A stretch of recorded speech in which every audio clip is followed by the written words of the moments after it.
Let's talk about ARVD, which stands for arrhythmogenic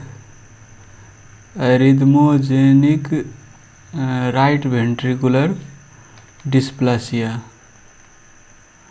तो नाम से ही क्लियर है, एरिथमोजेनिक मतलब एरिथमिया कर रही है, और एरिथमिया कर रही है या कि कर सकती है, पोटेंशियल है करने की राइट वेंट्रिकल में। क्यों कर रही है? क्योंकि डिस्प्लासिया हो गया है। डिस्प्लासिया का अर्थ आप सब जानते ही होंगे पैथोलॉजी से। डिस्प्लासिया का अर्थ जो नॉर्मल टिश्यू होता है उससे भिन्न प्रकार के टिश्यू से रिप्लेसमेंट हो गई है। जैसे राइट वेंट्रिकल में क्या होती है? मायोसाइट होती है, राइट। तो myocyte is replaced by fibrous tissue and fatty tissue. तो मायोसाइट नहीं है, फाइब्रस और फैटी टिश्यू है, इससे रिप्लेस हो गई है। पूरी राइट वेंट्रिकल नहीं, इसकी कुछ पार्ट, जैसे राइट, मानिए कि ये राइट एट्रियम है, राइट वेंट्रिकल है, तो होल राइट वेंट्रिकल का मसल रिप्लेस नहीं हुआ है। मान लीजिए इतनी पोर्शन रिप्लेस हो गई, या कि इतनी पोर्शन रिप्लेस हो गई, कि इतनी पोर्शन रिप्लेस हो गई।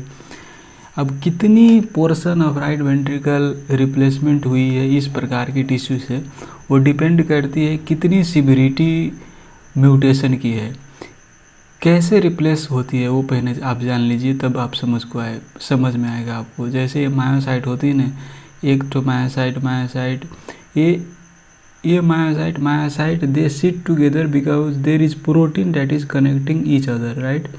This called desmosomal proteins. So एक दूसरे सेल को जब स्टिक की होती है ना, वो प्रोटीन से स्टिक होती है।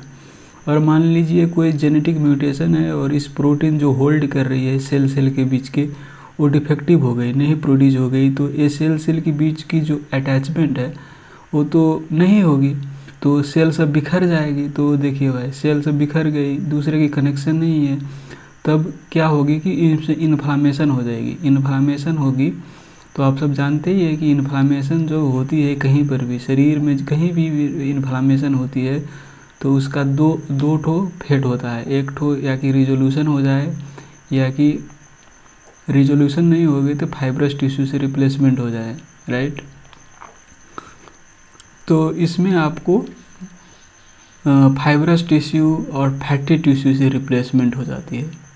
फैटी टिश्यू से मायोसाइट नहीं, इतनी भाग मान लीजिए कि फैटी टिश्यू और फाइब्रस टिश्यू से रिप्लेसमेंट हो गई। तो भाई राइट वेंट्रिकल कहे या कि पूरे वेंट्रिकल कहे, इसमें तो भाई मायोसाइट की काम है ना भाई, यही तो मेजर पंपिंग सिस्टम है बॉडी की, एक ही तो पंपिंग सिस्टम है। इसको भी कुछ भाग भाई फाइब्रस टिश्यू फैटी टिश्यू से रिप्लेसमेंट करा दिए तो राइट वेंट्रिकल कंट्रैक्ट नहीं करेगी। राइट वेंट्रिकल कंट्रैक्ट नहीं करेगी तो लंग्स में ब्लड नहीं जाएगी, लंग्स में ब्लड नहीं जाएगी तो इसमें रिटर्न नहीं आएगी, इसमें रिटर्न नहीं आएगी तो आउटपुट, कार्डियक आउटपुट डिक्रीज कर जाएगी, तो पूरा सिस्टम को गड़बड़ कर देगी ना एक भाई।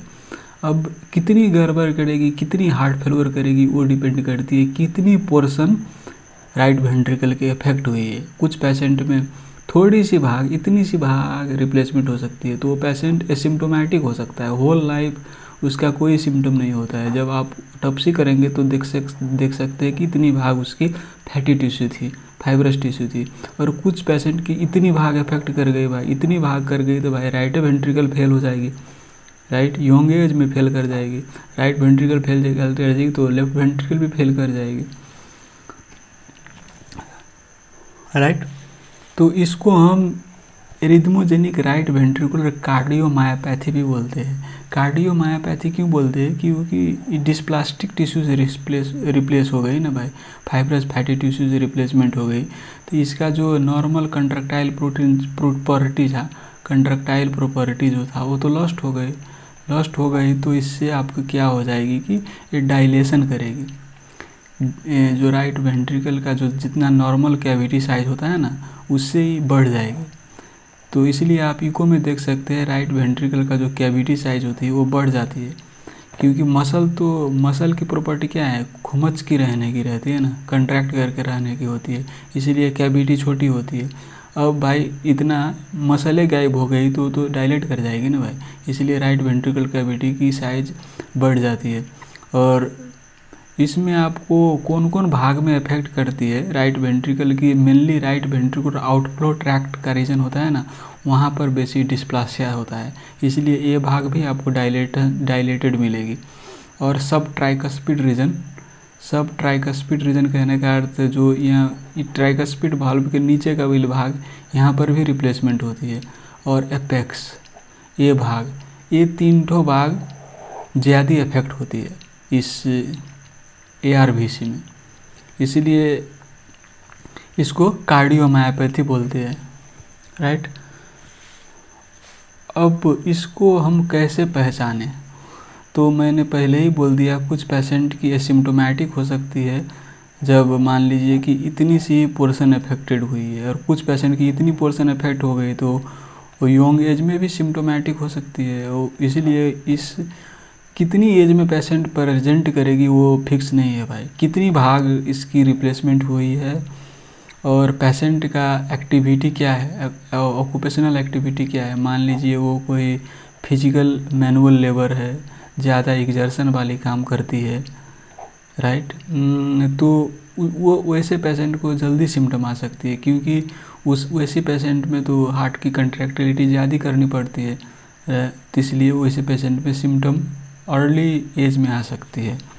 या कि एथलीट है वैसे पेशेंट में जल्दी आ सकती है।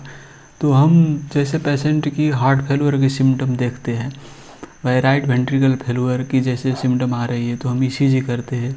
ECG में आपको क्या देखने को मिलेगी कि ECG का वेव नॉर्मली PQRS-T जैसी होती है ना, इसमें क्या होती है कि देखिए भाई, एक ऐसी आती है ब्रोड होगी, क्या है ब्रोड होगी, इस पोर्शन का V1 V2 वाली लीड ये आपको ब्रोड मिलेगी, V1 V2, और ऐसे ऊपर जाएगी और उसके ऊपर से ऐसे इप्सिलन वेव आएगी और T वेव इन्वर्जन करेगी, इसको इप्सिलन बोलते हैं, ऐसे होते हैं ना इप्सिलन, तो ऐसी वाली इप्सिलन वेव आई, इप्सिलन वेव और T वेव इन्वर्जन हो गए, T वेव इन्वर्जन, और ये QRS वाइड हो गई। तो QR ये जो मैंने बोला ARVC, ये राइट में होगा वो ज़रूरी नहीं है, लेफ्ट में भी हो सकता है, दोनों वेंट्रिकल में भी हो सकता है, लेकिन जितने आज तक हमने केस देखे हैं ARVC की, वो सब मेनली राइट वेंट्रिकल में इफेक्ट करती है। वैसे तो लेफ्ट वेंट्रिकल बाय वेंट्रिकल का भी केस होता है, लेकिन वो रेयर होती है। तो हम जब ऐसे मोर्फोलॉजी ECG में देखते हैं तो हम बोल सकते हैं कि इतनी भाग उसकी स्कार है या कि फाइब्रोफैटी टिश्यू है, इसलिए उतनी भाग में करंट प्रवाह अच्छे से नहीं हो रही है, इसलिए इसकी मोर्फोलॉजी चेंज हो गई। इसके बाद हम क्या करते हैं, इको करते हैं। तो इको में आपको मैंने पहले ही बोला कि राइट वेंट्रिकल का कैविटी बढ़ सकती है, राइट वेंट्रिकल का आउटफ्लो ट्रैक्ट बढ़ी हुई दिख सकती है, और जिस भाग में ये रिप्लेसमेंट हुई है उस भाग में आपको एकैनेसिया, हाइपोकैनेसिया देखने को मिल सकती है, राइट। लेकिन मैं पहले ही आपको बता देता हूँ कि echo is not sensitive test. Echo में आप पिक हर एक केस को नहीं कर पाएंगे, मिस हो जाती है ज़्यादा केस, इसीलिए MRI अच्छी होती है। MRI में सॉफ्ट टिश्यू मसल्स आपको क्लियर दिखती है, इसलिए MRI अच्छी टेस्ट होती है इसको डायग्नोसिस करने के लिए। और बायोप्सी तो गोल्ड स्टैंडर्ड ही हो गया, लेकिन बायोप्सी भाई कैसे करेंगे भाई, हार्ट में बायोप्सी करना बहुत दिक्कत है, राइट, इसलिए हम MRI से डायग्नोसिस करेंगे। और उसके बाद डायग्नोसिस कर लिए तो ट्रीटमेंट करनी है।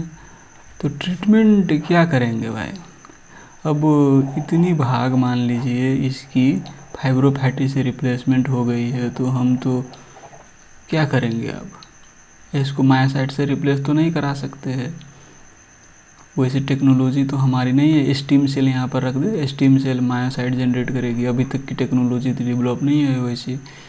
इसीलिए हम क्या करते हैं कि हमें एरिथमिया प्रिवेंट करनी है इसमें।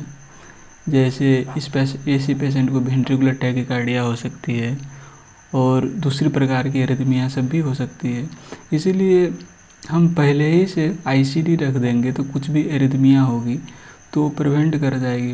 ICD तो जब भी एरिथमिया होगी रियल टाइम में शॉक तो देगी ना भाई, रियल टाइम में 1200 वोल्ट का झटका देगी तो एरिथमिया टर्मिनेट कर देगी ना, इसीलिए वैसे पेशेंट को आईसीडी दे सकते हैं। अब मान लीजिए हार्ट फेलुअर के सिम्टम हैं पेशेंट को, तो हार्ट फेलुअर का मेडिसिन सब देंगे ना भाई, बीटा ब्लॉकर देंगे, एस इनहिबिटर देंगे, एआरपी देंगे, राइट, स्पाइरोनोलेक्टोन देंगे। अब जे चीज़ है उसी का ना ट्रीटमेंट करेंगे। और दूसरे क्या कर सकते हैं, हम एब्लेशन कर सकते हैं, रेडियो फ्रीक्वेंसी एब्लेशन बोलते हैं। मान लीजिए जो एबनॉर्मल करंट डेवलप हुई है और इतनी भाग जो उसकी फाइब्रोफैटी टिश्यू से रिप्लेसमेंट हो गई है और इतनी भाग में जो करंट घूम रही है, तो इसको हम रेडियो फ्रीक्वेंसी से ख़त्म कर देंगे। तो ये भी एक मेथड ऑफ ट्रीटमेंट होता है कि इसमें एरिथमिया बाद में नहीं हो। और लास्ट वाली ट्रीटमेंट क्या है भाई, अब सीवियर हार्ट फेलुअर है तो अब तो ट्रांसप्लांट ही करना पड़ेगा, कार्डियक ट्रांसप्लांट। लेकिन cardiac transplant is not available in this part of the world, it is very costly, right.